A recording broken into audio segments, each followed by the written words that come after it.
மலேசிய எழுத்தாளர் மு. மதியழகன் எழுதிய சம்பா நாட்டு இளவரசி நாவலின் வரலாற்று தடம் தென்கிழக்காசியாவின் வரலாறு மற்றும் தமிழர் பண்பாட்டை பற்றியதாகும்.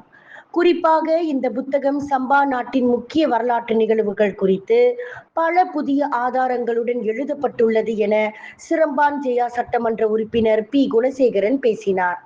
இங்கு சிரம்பான் லோரோங் ஜாவா தமிழ் பள்ளியில் தென்கிழக்காசியாவில் தமிழர் பண்பாடு அறிவார்ந்த விவாதம் மற்றும் சம்பா நாட்டு இளவரசி நாவலை அதிகாரப்பூர்வமாக குணா வெளியீடு செய்தார். இன்னைக்கு நூல் படிக்கிறதுக்கு நிறைய பேர்த்துக்கு நேரம் இல்லை. ஏன்னு கேட்டால் அவங்களுக்கு அதாவது ஒரு ஃபோனு ஒரு என்ஃபோன் அவங்கள அதிலிருந்து விடுபட வச்சிருச்சு.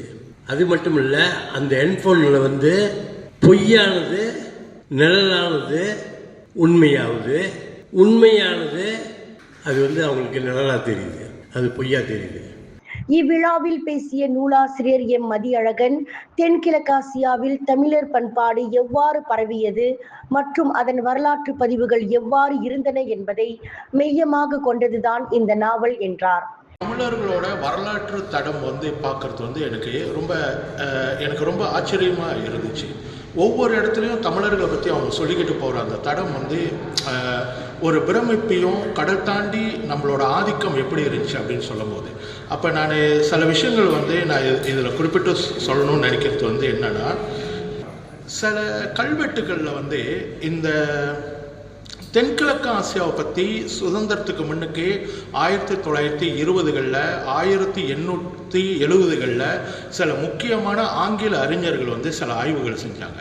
அதில் சம்பா நாட்டின் வரலாற்றை புதுப்பிக்கவும் தென்கிழக்காசிய தமிழர் பண்பாடு குறித்த புதிய புரிதல்களை உருவாக்கவும் ஒரு வரலாற்று ஆய்வாளராகவும் எழுத்தாளராகவும் மு. மதியழகன் இந்நாவலை படைத்துள்ளார் என தனது வரவேற்புரையில் விழா தலைவர் கவிஞர் கருணாகரன் அவ்வாறு குறிப்பிட்டார். மதியழகன் அவர்கள் ஏறக்குறைய 7 புத்தகங்கள் எழுதியிருக்கிறாங்க. இது 8வது புத்தகம். அவருடைய நூல்கள் எல்லாமே ஆய்வின் அடிப்படையிலும் பல சரித்திர சான்றுகளின் அடிப்படையிலுமாக எழுதியிருப்பார். இந்த நூலை நான் வாசித்த பிறகு எனக்கு மிகப்பெரிய வியப்பும் ஆச்சரியமும் ஏற்பட்டது. நம்முடைய தமிழ் எழுத்தாளர்கள் அதுவும் மலேசியாவில் இவ்வளவு ஆழமாக ஒரு சரித்திர வரலாற்று சான்றுகளை ஆய்வு செய்து ஒரு நூலை எழுத முடியுமா என்று நான் வியந்தேன். முன்னதாக இவ்விழாவில் வரலாற்று மையமாக கொண்ட நூல்தான் சம்பா நாட்டு இளவரசி என அரவிந்த் ரெட்டி பேசினார். இதில் கற்பனை கலவையாக இருந்தாலும் கதையின் அம்சம் பிரமாதம் மற்றும் சுவாரஸ்யமாக இருந்தது என்றார். ஆரம்பத்திலேருந்து கடைசி வரைக்கும் எங்கேயுமே போர் அடிக்காமல் அடுத்து என்ன நடக்க போகுதுன்ட்டு கூட்டிகிட்டு போகிற ஒரு விதமாகவே இருக்கும் அவரோட எழுத்து.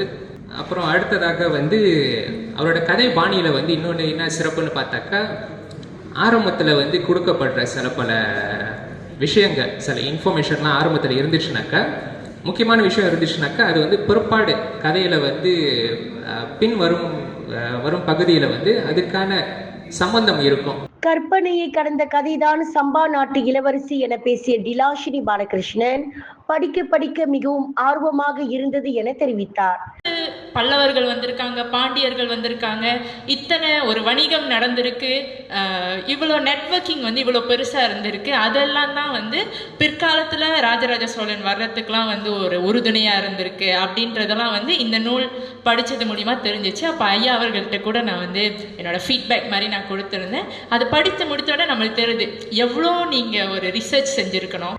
இந்த நாவல் சிந்திக்க வைக்கும் ஒரு அற்புத நாவல் மட்டுமல்ல, மனித உறவுகளை இந்த நாவல் வழி நம் நினைவுக்கு கொண்டு வருகிறார் நூலாசிரியர் மதியழகன் என திவாகரன் மணிமாறன் குறிப்பிட்டார்.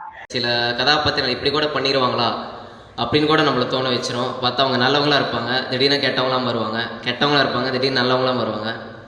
இப்படி நிறைய கதாபாத்திரங்கள் இருக்கும், நம்மளை யோசிக்க வைக்கும், சிந்திக்க வைக்கும். வரலாறுனா என்னடா கடுப்பாக இருக்கடா அப்படின்வாங்க. ஆனால் எனக்கு வரலாறு படிக்கிற மிகவும் பிடிக்கும். அப்போ அதனால தான் இந்த புக்கு நான் வாங்கி படித்தேன். வாங்கி படித்ததுலேருந்து அந்த வரலாற்று நாவல், அந்த வரலாறு அவர் கூறிய விஷயங்கள் அனைத்துமே ரொம்ப சுவாரஸ்யமாக இருந்தது. சுவாரஸ்யமாக இருந்ததை தாண்டி அதை நம்ம நிறைய சிந்திக்க வச்சுது. நம்மளுடைய தமிழர்கள் அந்தந்த காலத்தில் சேர சோழ பாண்டிய மன்னர்கள் அனைவருமே இந்த அளவுக்கு ஆட்சி புரிந்தார்களா, இப்படிலாம் பண்ணியிருக்காங்களா, நம்மளுக்கு ஒன்றுமே தெரியலையே, நம்ம ஃபோன்லேயே உட்காந்துருக்குமே அப்படின்லாம் யோசித்தேன். இளம் வழக்கறிஞர் கீர்த்தனா பழனிசாமி பேசுகையில், இந்நூலில் சகோதர பந்த பாசம் மிகவும் அழகாக எழுதப்பட்டிருந்தது என்றும் அது தம்மை வெகுவாக கவர்ந்ததாக அமைந்தது என்றார். தமிழர்களின் வரலாறு அப்படின்னு நம்ம எடுத்துக்கிட்டா வந்து நம்ம மனதுக்கு கண்டிப்பாக நம்ம எண்ணத்தில் வந்து ஒரு சில விஷயங்கள் வரும். கண்டிப்பாக ராஜா இருப்பாங்க, போர் வீரர்கள் இருப்பாங்க, ராணி, இளவரசி, இந்த மாதிரி நிறைய பேர் வந்து இருப்பாங்க.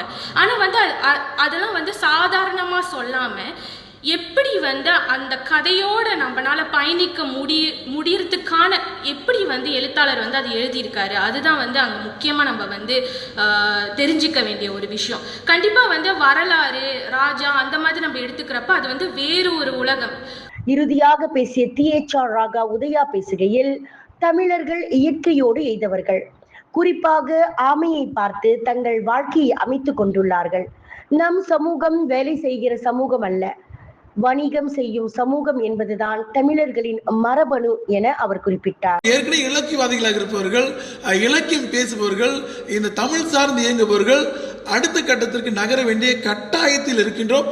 அப்படி இல்லை என்றால் நாம் ஒதுக்கப்படுவோம், ஓரங்கட்டுப்படுவோம். அது இந்த சபை வந்து நமக்கு அழகாக காட்டி கொடுத்துருச்சு.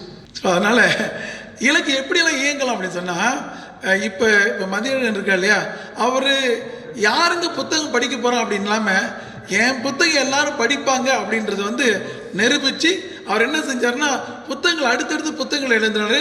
இப்போ இந்த மாதிரி இளைஞர்கள் இருக்காங்களா, இவங்க மட்டுமே நாடு தழுவினாலே 200 பேர் இருக்காங்க. வாசிப்பதற்காகவும் இலக்கிய கலந்துரையாடலில் கலந்து கொள்வதற்காகவும் முன்பை விட வீரியத்தோடு இயங்கி கொண்டிருக்கிறார். அப்படிப்பட்டவர்கள் இங்கே இருக்கிறாங்கன்னா அப்போ நம்முடைய அடுத்த தலைமுறை மிக சிறப்பாக இயங்கி கொண்டிருக்கிறது. நாம் பார்க்கும் பார்வை தான் மாறும். விண்வெளியில் மேலும் செய்திகளை தெரிந்து கொள்ள கீழே இருக்கும் பெல் பட்டனை அழுத்துங்கள்.